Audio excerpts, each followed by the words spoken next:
नमस्कार viewers, S किचनमध्ये आपले स्वागत आहे. आज आपण मिसळची रेसिपी बघणार आहोत. तर चला बघूया त्यासाठी काय काय साहित्य लागते.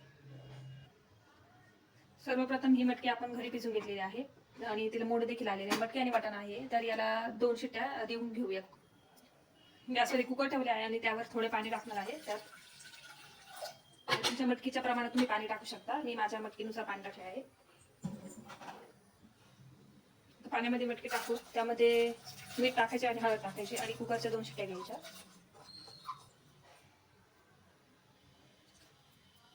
हळद टाकली आहे आणि आपलं चवीनुसार मीठ टाकले आहे. त्याचं हलवून घ्यायचं. पाण्याचं प्रमाण बघायचं तुमच्याप्रमाणे. आणि आता कुकरचं झाकण लावलेलं आहे आणि 2 ते 3 शिट्ट्या घ्यायच्या मंद आचेवर, म्हणजे मटकी पूर्ण शिजली पाहिजे आणि त्यात वाटाणे ते पण शिजले पाहिजे.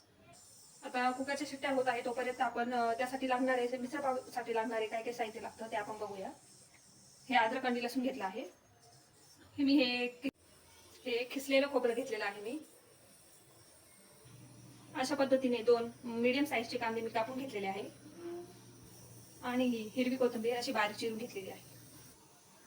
तर यासाठी कोणकोणते मसाले लागणार आहेत ते बघूया. ही मी काश्मीरी लाल मिरच घेतलेली आहे. हा मिसळ पाव मसाला आहे. थोडे मीठ घेतलेले आहे, कारण थोडे मीठ ऑलरेडी त्याच्यात टाकलेले आहे, आणि थोडी हळद घेतलेली आहे. तर आता पुढची स्टेप आहे. आपण जे कांदा, लसूण, अद्रक, टोमॅटो घेतले आहे, खोबरं, ते तव्यावर थोडं तेल टाकून गरम करायचं आहे. तर चला, तेल गरम दिलं. सर्वप्रथम खोबरं भाजून काढायचं. त्यासाठी सर्वप्रथम या गरम तेलात खोबरं भाजून काढायचं आहे.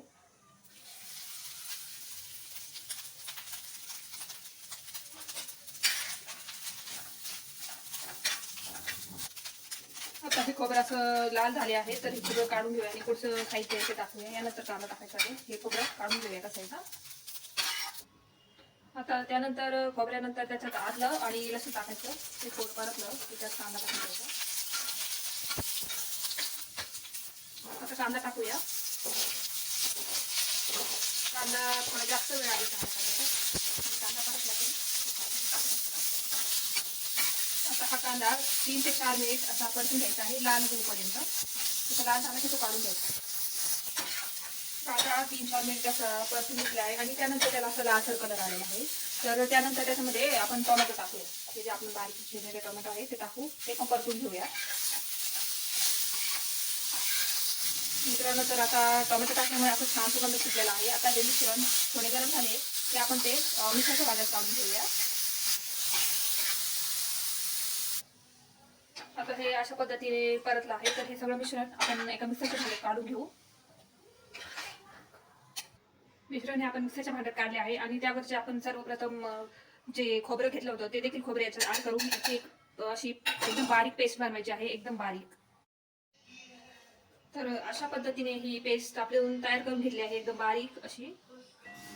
आणि मटकीला देखील शिट्ट्या झाल्या आहे आणि अशा प्रकारे मटकी मस्त शिजलेली आहे. तर आता कढई तापत ठेवली आहे. पुढची स्टेप आहे आणि त्यामध्ये आपण तेल टाकूया. तेल असे तापले, गरम झाले की त्यामध्ये जिरे मोहरी ऍड करायचे आहे. तेल तापलं आहे, त्यामध्ये जिरे टाकले, मोहरी टाकली,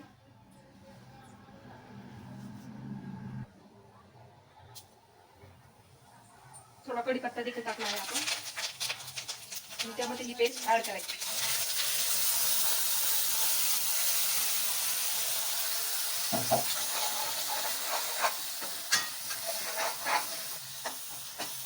पेस्ट ऍड केल्यावरती अशी एकजीव करून घ्यायची आणि हलवत असं राहून द्यायचं आणि त्यानंतर 3-4 मिनिटं ती तेल सुटेपर्यंत हलवत राहायचं.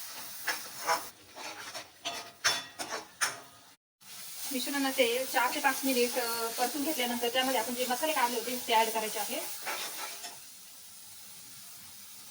मीठ, मसाले, हळद जे काढले होते ते त्यात टाकायचे आणि ते पुन्हा एकजीव करून घ्यायचे आणि 1 ते 1.5 मिनिट असे एकजीव करत राहायचे. अशा पद्धतीने मसाले टाकल्यावर मिश्रण एकजीव केल्यानंतर त्यामध्ये आपण जी मटकीला शिट्टे दिले होते ती मटकी त्यामध्ये ऍड करणार आहोत. ते मटकी यामध्ये ऍड करत आहोत.